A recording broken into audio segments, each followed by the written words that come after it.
How do I socialize my puppy before it's fully vaccinated? That's the question that I get asked so often that I had to make a video about it. Here's the long and the short of it.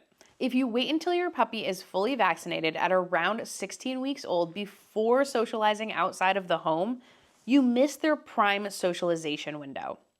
This can have long-term consequences, especially if you're hoping to train that puppy for service dog work. Understanding the prime socialization window. Your puppy's sponge period, where they soak up new experiences, starts around 3 weeks of age and ends somewhere between 12 and 16 weeks of age. Meaning that if your goal is service dog work, socialization should be your top priority during that time period. And that's true of pet and sport dogs as well. While you can do a lot of socialization at home, it's also important for your puppy to experience the outside world. So let's talk about how to do that safely. Hi, I'm Laura from Doggy U, and I'm a certified guide dog mobility instructor, service dog trainer, and trick trainer who's been training and placing service dogs throughout the US and the world for the last 15 years. Now, before we get started, a little disclaimer. I am not a veterinarian, and you should consult with yours. Today, I'm going to be showing you my approach to socialization prior to a dog being fully vaccinated, and this is the approach that a lot of my colleagues, especially in the service dog industry, use as well. But you need to do what's right for you and your puppy.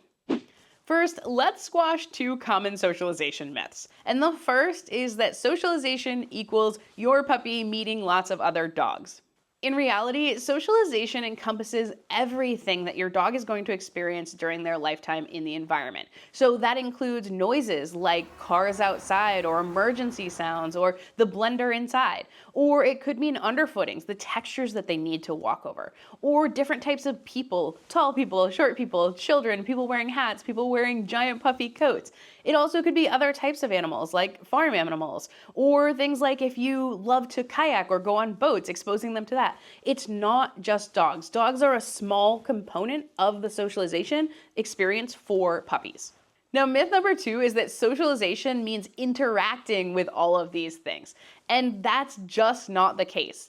In reality, a lot of our socialization should actually be passive, be observing these things without interacting with them. And that's especially true of people and dogs.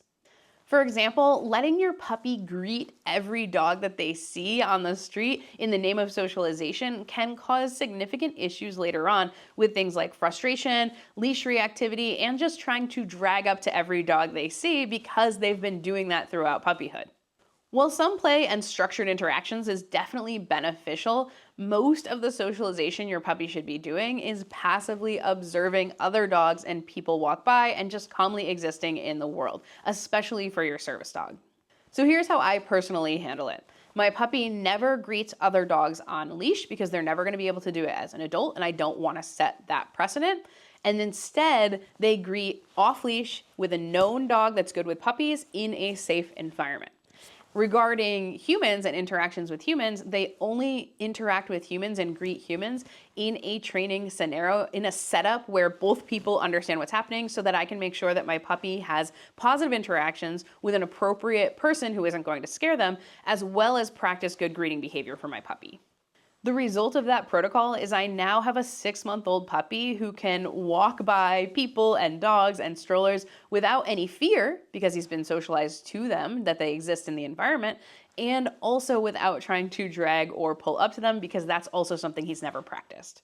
Now, of course, some of that can be attributed to genetics. And a quick note on genetics, genetics play probably the biggest role in your dog's temperament. Socialization certainly helps, but starting with a dog with solid genetics is key as you aim to maximize their potential. Balancing safety and socialization. I've linked the American Veterinary Society of Animal Behavior's position statement on socialization in the comments and down in the description below, but here's the TLDR. First, puppies should be socialized before they're fully vaccinated. They also state that puppy classes are safe as long as the puppy has had 1 round of vaccinations at least 7 days prior to the start of class. And finally, the most important part of this position statement, which is that the lack of early socialization can increase the risk of fear, avoidance, or aggression in a puppy or dog later in life. That being said, you need to decide what risks you're comfortable with. Life is inherently risky, and we just need to make informed choices. So let's talk about how I personally do that. Socialization at home, the risk-free option. Even if you're more cautious about outside exposure, there's a lot you can be doing at home.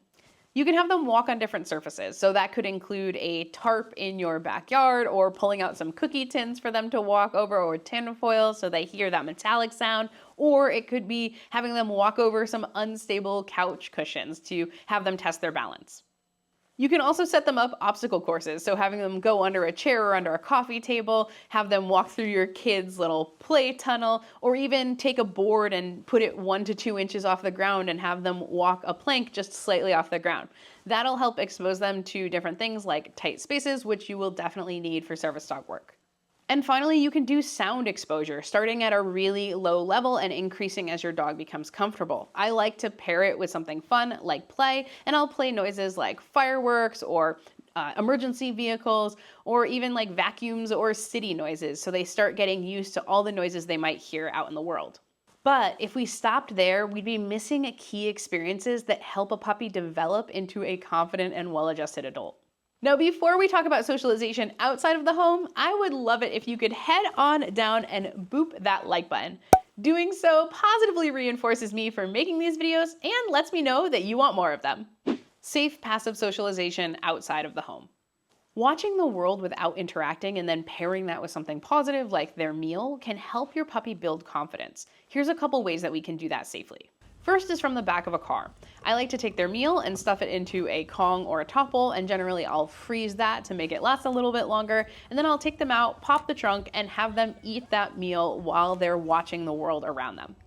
Some of my favorite places to do that are at a shopping center or at a bike path or even like a kid's soccer game. I can adjust the distance from these distractions based on what I'm seeing from my dog. And if you don't have a car, that's not a problem either. I'll take a blanket, carry my dog to wherever I'm going to have them eat their meal, and then put them down on the blanket and sit with them.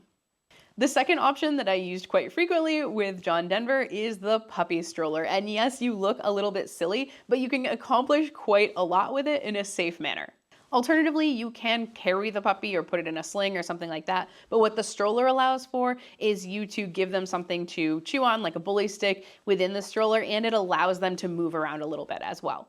I used a do not pet sign that I made on the stroller to kind of avoid some of that unwanted attention. It kept people back a little bit, stopped some of that peering over and staring and cooing at the dog, not all of it, but a lot of it, so I think it worked out pretty well. One caveat is that when your dog is in a stroller, they're confined and so they can't escape. So that means it's really important to be watching your dog's body language for signs of stress like yawning or panting, looking away, avoidance, making sure that we don't overwhelm them and put them into experiences that are too much for them just because we can, because they're in the stroller. And we want to keep our sessions really short.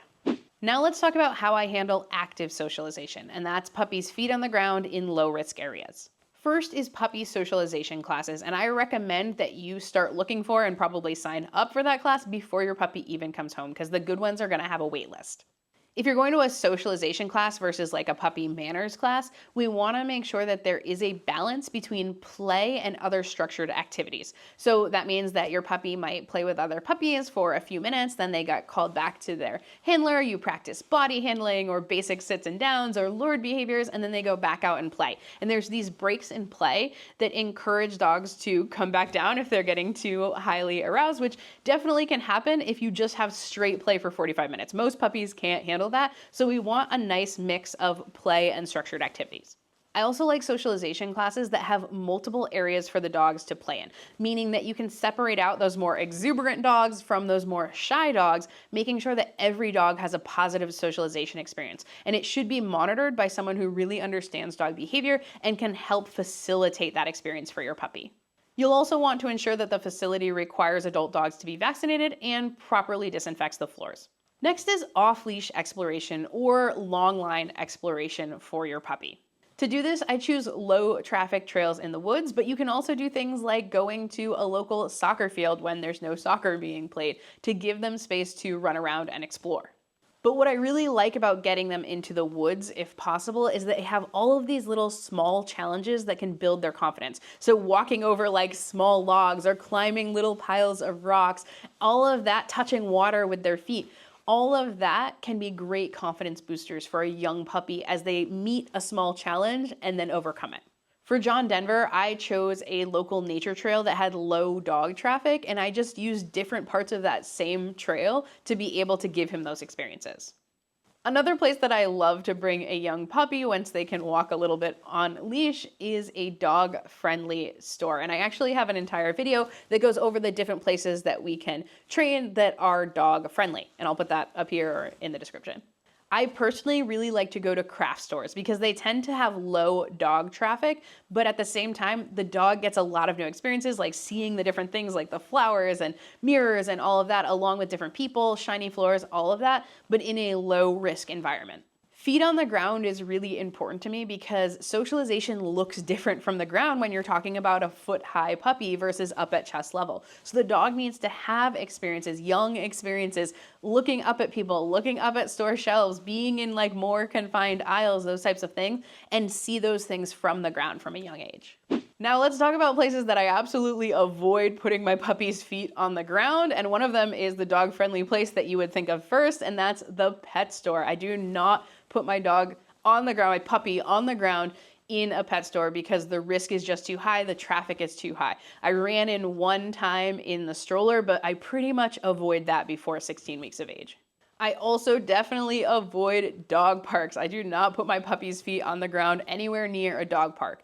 Now, I may go and drive there and have them observe from quite a distance away to be able to hear the noises of the dog barking, have them see a bunch of dogs, but I'm gonna stay way far back and I'm going to make sure that they are in my car the entire time.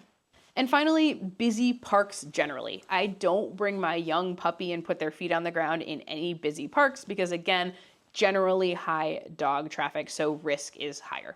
Look, at the end of the day, it's all about balance, weighing the health risks against the risk of under-socialization. Instead of following outdated advice like never let your puppy touch the ground before they're fully vaccinated, I instead take a thoughtful approach that prioritizes both safety and development.